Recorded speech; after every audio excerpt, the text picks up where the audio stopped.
nama lengkap dengan jabatan Bapak di perusahaan Bapak. Ya, oke. Perkenalkan, nama saya Edi Soleman. Jabatan saya yaitu sebagai konsultan supervisi, sebagai set engineer untuk paket 21, Pak. Ini Pak, di pertanyaan saya yang ini, di awal pertanyaan saya Pak, yang saya mau tanyakan di sini, di tahun ini wilayah PPK 21 Pak ya? Ya. Di Tinombo ada berapa paket Pak di sini? Untuk paket khususnya di PPK 21 ada cuma satu paket yang mengawasi pekerjaan, yaitu mulai dari Molosipat, Tambunu, Mepanga dan Tinombo. Iya. Terus nama-nama itu paket itu apa itu? Nama paketnya? Iya, nama paketnya itu pengawasan teknis jalan dan jembatan. Dalam hal ini kami mengawasi PPK 21 yang ruasnya ada di mulai dari Molosipat, Lambunu, Mepanga dan Tinombo. Adapun jenis-jenis pekerjaan itu ada pekerjaan preservasi jalan, preservasi untuk rehab minor, kemudian pemeliharaan jembatan, holding. Semua ini tercover dalam kegiatan di PPK 21. Kemudian Pak, nama PT-nya tadi apa nih Pak? Untuk konsultan itu PT-nya Sinar Putra Abadi, KSO dengan Laras Sembada. Oh, Sembada. Ya. Kemudian yang PT yang mengerjakan? Untuk kontraktornya sendiri yaitu PT Widya Rahmat Karya. Widya Rahmat Karya. Ya. Oke Pak. Ya. Kemudian ini proyek-proyek yang dikerjakan ini kira-kira anggarannya itu berapa Pak? Untuk paket ditangani oleh PPK 21 yang ditangani oleh kontraktornya PT Widya Rahmat, anggaran yang dilaksanakan dalam kegiatan ini sebesar 24,7 miliar. Oke. Kemudian Pak, yang pertanyaan saya selanjutnya ini, apa ada pemeliharaan selama ini, pemeliharaan pekerjaan itu, pembersihan maksudnya, kebersihan. Untuk pekerjaan-pekerjaan ini memang ada beberapa item pekerjaan, khususnya untuk pemeliharaan rutin, ya ada rutin kondisi, kemudian ada rutin jembatan. Nah, rutin kondisi itu ada di kita itu ada pekerjaan pemeliharaan jalan, ya, memperbaiki lubang-lubang, ya. Jadi ada lubang yang ada sepanjang jalan Molosipat sampai Tinombo, itu menjadi kewajiban kontraktor untuk memperbaiki lubang-lubang sehingga menjadi kondisi yang baik dan dapat dilalui oleh lalu lintas. Kemudian ada juga penanganan pembersihan saluran, ya.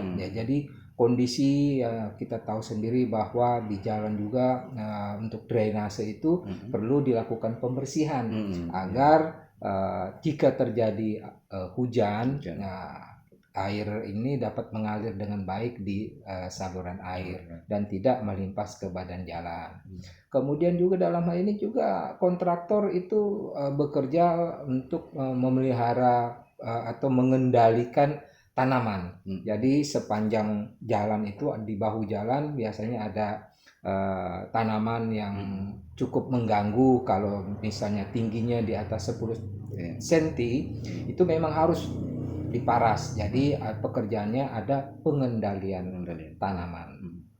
Oke Pak, ini pekerjaan proyek ini Pak, sepanjang berapa kilometer atau itu publikasi pekerjaannya? Iya. Kalau pekerjaan ini efektifnya yaitu sepanjang 56,17 km, itu efektif, ya.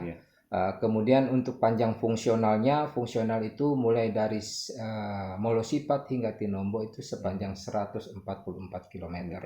Nah, itu yang sepanjang 144 km itu menjadi kewajiban pihak kontraktor untuk menjaga kondisi jalan dengan baik.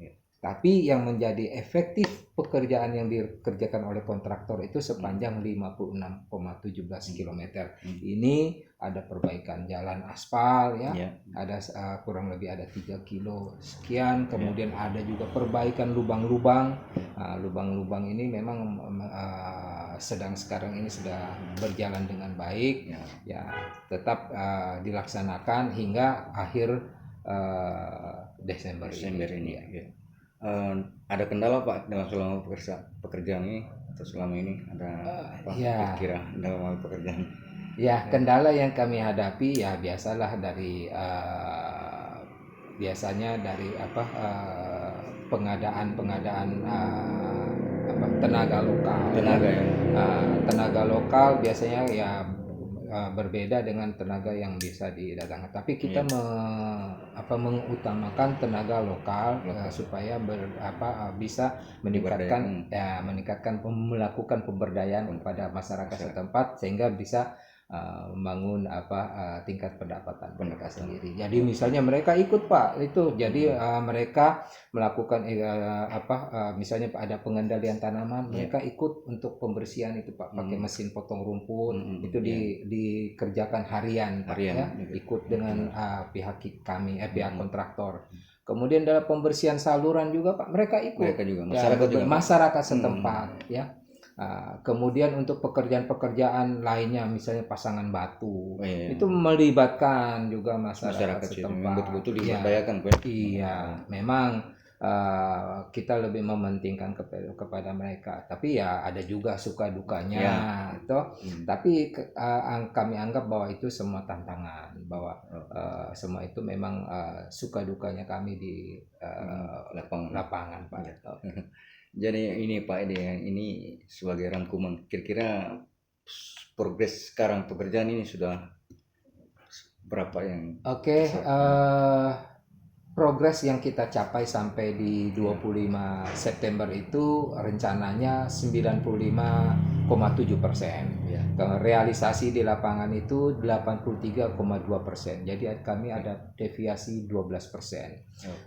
Ini kenapa terlambat? Ada beberapa item pekerjaan, terutama ada di pekerjaan drainase. Di pekerjaan drainase itu lingkup drainase itu ada kan di situ ada 5 box culvert yang dikerjakan oleh pihak kontraktor.